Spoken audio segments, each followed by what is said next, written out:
Hi guys, it's Tania Willis and I'm back today for Little Yellow Bicycle, and I'm going to show you how to make a layout using their Cupcake Love collection. Before we get started, let's take a look at some of the products. So as I said, today we're going to be using the Cupcake Love collection. We're going to use 3 of the pattern papers along with the great big cutouts that you see here. These cutouts are glittered, and they also have a really tiny dot around the edge of them to give you the guideline for cutting. So they're really like, it's like a die cut without losing all the pieces. It's all on one big sheet, so you can cut out what you want and then tuck your sheet back away to use for another day. We're also going to use the flower button dots. These are layered and dimensional with foam adhesive on the back of them. The heart stick pins, these are my favorite embellishment from this line. The chipboard shapes, we're going to use these on the layout, and I'm also going to show you how to use them as templates to create other items on your layout. The paper lace stickers, we'll use the red one in there. The 6x6 decorative edge cardstock, we're going to use the last piece right there. We're going to use a couple of the Fresh Verse stickers. And the chipboard stickers, we'll be using the love across the bottom and then this small little red and pink heart. The epoxy chipboard buttons. We're going to use seed beads. These are found in the jewelry or beading aisle of your craft store. They're really tiny beads, and I love to add these to the heart stick pins to dress them up just a little bit. So this is an optional item for your layout. You don't need these, but it does add a little bit extra cuteness to your layout. And then I'm going to show you how to hand stitch an element on your layout. So we'll be using embroidery floss. This is found in the cross stitch aisle, and each skein is about 1/4. So it's a really inexpensive way to add a lot of texture and depth to your layouts. And of course then you'll need an embroidery needle.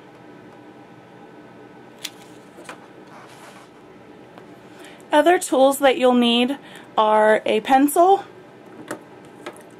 a paper piercing tool. If you don't have this tool, you could certainly use a thumbtack instead, an 1/8 of an inch hole punch, and a small cork board or a mouse pad will work. Okay, let's talk about the project for a minute here. I just want to show you some of the special features of the project and also remind everybody that there are full PDF instructions available for download at www.mylyb.com. That's www.mylyb.com, and there are also some detailed pictures in those instructions, but I want to show you some close-ups on the video and talk a little bit about the special features. So here's the layout, and then I'm going to pull it closer to the camera here so you can see some of the details. Right along this edge here, I created a border going all the way up vertically. And to do that, I used a mixture of some of the embellishments in the collection that I showed you in the beginning of the video. But I wanted to tell you how you can stretch the use of your supplies. On your chipboard pieces, I used this It's Love piece to trace onto the green solid paper and laid behind the XOXO chipboard shape. So that's one way I got these hearts. If you're not good at freehand drawing, just go ahead and use those chipboard shapes as a template, and then you can cut them out. These hearts were done the same way, and these hearts were used tracing this piece here. And all I did to add dimension was I folded them in half and adhered them only on the crease. So that gives it some nice dimension there, and you can see another one of those up here at the top. The rest of the border there, I just sprinkled some embellishments here and there.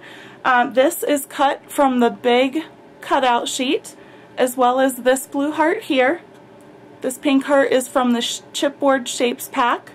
I have a flower button dot and then a couple of the conversation hearts, which are the epoxy buttons. And so I just hand stitched those on to give them a little more of a polished look. Then I want to show you here the heart stick pin. I have that there, and that has seed beads threaded on top, so I went ahead and used the plastic stopper at the bottom to keep the beads from falling off. And then I tied some baker's twine right there on some of the seed beads and attached it with a glue dot behind the heart and behind the plastic piece here. Again, the seed beads are optional. If you don't put seed beads on, I might recommend using 2 of the heart pins to just give it a little more substantial power there standing by itself, so it doesn't look like it's just floating on the page. Another feature I did here on this U chipboard shape, I punched a 1/8 of an inch hole right there in the bottom of the U, tied some baker's twine on it and dangled it down. And then to make sure that my heart was at the level I wanted it to be, this bow is not tied from the leftover of this dangling string. I tied that string into a knot, adhered the epoxy button with a glue dot, and then I tied a separate baker's twine bow and glue dotted that on top. This Sweetheart sticker is from the Fresh Verse sticker pack, and it's lifted up off the page.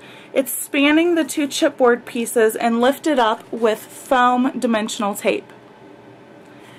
The last thing I wanted to show you here is I hand stitched these hearts. This larger heart was hand drawn just with a pencil, and then these 2 smaller hearts were traced from the chipboard shapes before they were adhered over here on the border. So I want to show you how to add this hand stitching to your layout and what my process is for doing that.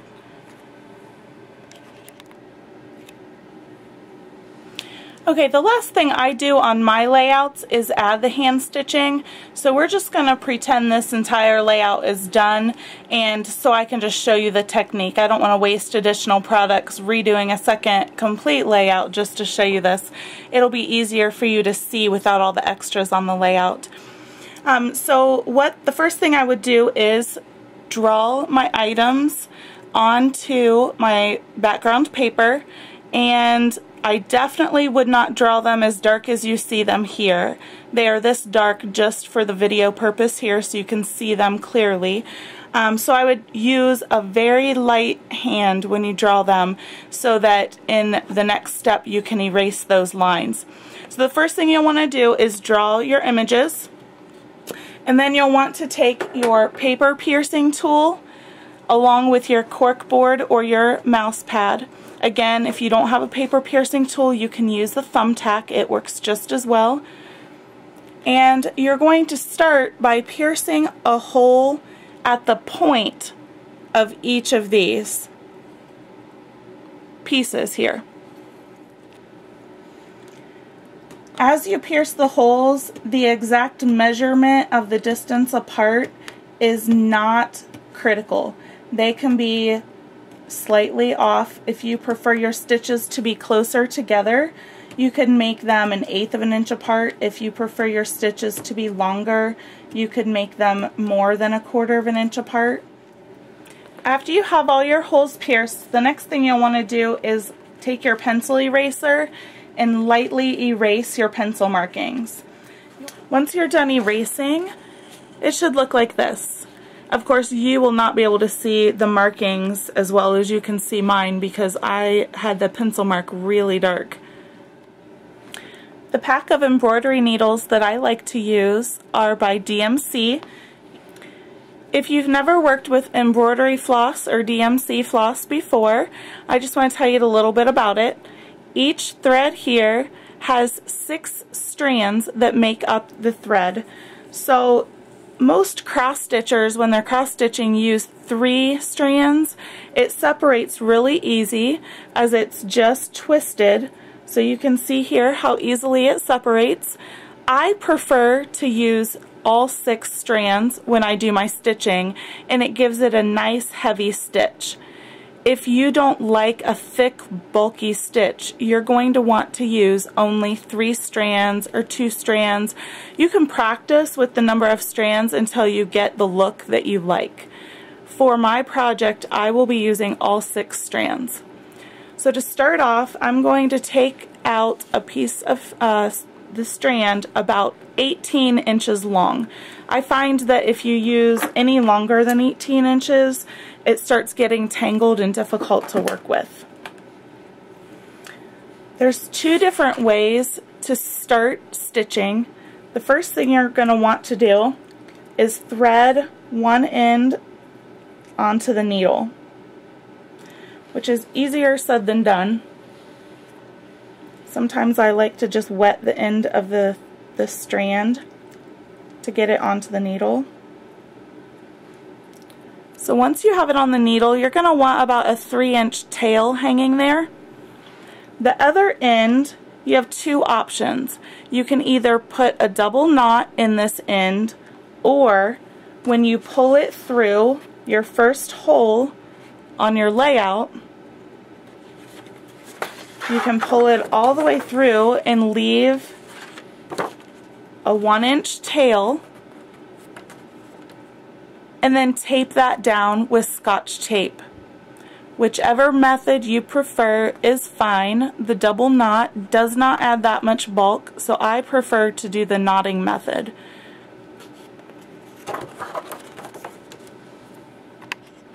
Okay, so now I have my thread knotted and my needle coming up through the first hole. So I'm going to pull that all the way up, and then we're going to do a simple back stitch all the way around this heart. So what you're going to do for the back stitch though is bring that up through the first hole, and then you're going to go down through the second hole here and pull that through on the back side. Then you're going to go back up the third hole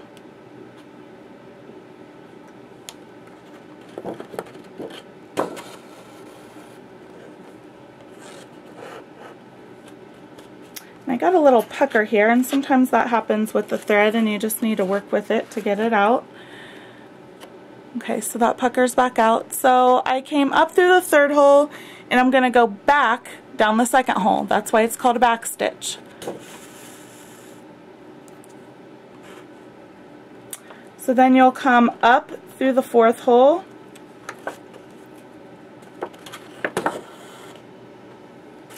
back down through the third hole. And you're just going to keep doing that all the way around the layout until you run out of thread. When you get down to about the last 5 or 6 inches of the thread on your needle, you're going to want to stop and either double knot right close against the cardstock, or you're going to want to tape it off with some Scotch tape. Either method is fine for stopping as well. And then you'll just want to cut another 18-inch length of thread and keep going until you have all of the hearts stitched. Once you're done, it's going to look like this. So I hope you enjoyed this. If you have any questions, please leave them in the comments on the blog. And don't forget, there's a complete downloadable instruction sheet on the blog as well, with step-by-step instructions, as well as a complete supply list and some detailed shots of the layout. Thanks! I hope to see you back again for our next training reel.